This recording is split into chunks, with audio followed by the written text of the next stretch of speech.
So how do you make it? How do you overcome the odds? You gotta be the hardest workers in the room. And don't f the opportunity up. At some point, you gotta be tired of not being number one.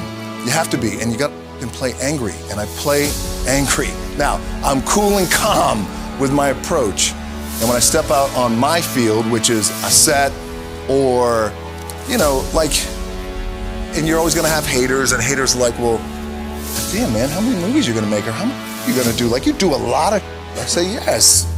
It's my ambition. Of course, why not? I could do it. Yeah, I love what I do. And not only that, but in what world do we not work every day?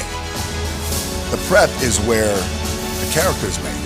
The key with me is just always finding what the anchor is. And an anchor is getting up at 4 o'clock in the morning every day before anybody else and grounding my thought process is in the no one will outwork me. No one. All starts with this. 2 hands, putting it to work. The gym for me and this physical activity for me is my anchor, and I always, I would recommend that for all of you guys in the room is for us to find that anchor, whether it's hiking or biking or yoga or meditation or whatever it is. Because for me, the gym, just some sort of physical activity, it anchors my day, and then it allows me to go on and work for the rest of the day. It's way more than just physicality. Yes. It's way more than just picking up a weight. It is my balance, it's my anchor, it's my spiritual anchor, mental, because what it allows me to do, and we all need this, because this treadmill of life, there's no stop button, so it's so crazy.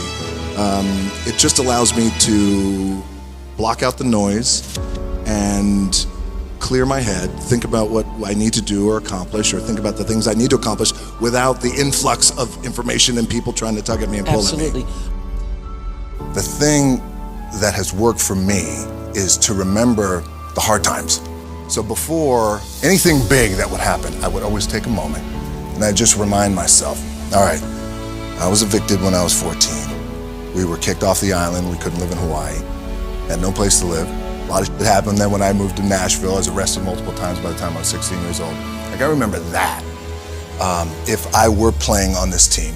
But before I lace up, before I get into court, before I play in these big games, before I go to the Staples Center, where history is there, those are historic walls there at the Staples Center. I would remember that, and it allows me then to be present in the moment and understand the stuff I have around me right now. This is it that I dreamed of when I was a kid. I had a piss poor senior year, 0 production, no NFL, no combine invite, nothing. Finally went to the CFL. Calgary Stampeders, making $250 a week Canadian. I had to send that home to my wife at that time. I had no money, so I remember that. I got cut from Canada. I had $7 in my pocket, and I always tell that story. So now my production company is $7, advertising agency is $7, everything is $7. So always remember that. What helps me is to keep the hard times in the front of my mind, because it allows me to go into these big moments that I've worked my ass off, and you guys have worked your ass off. It allows me to go into these big moments with a different perspective.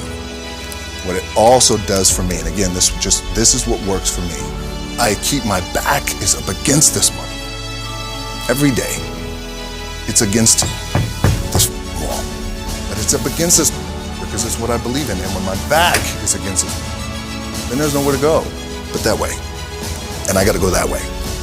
And I don't give a who is in front of me. They're not gonna stop me. So how did I get here? By being the hardest worker in the room. The one thing that will never, ever, ever go away is you get your ass in that weight room and you put in the work.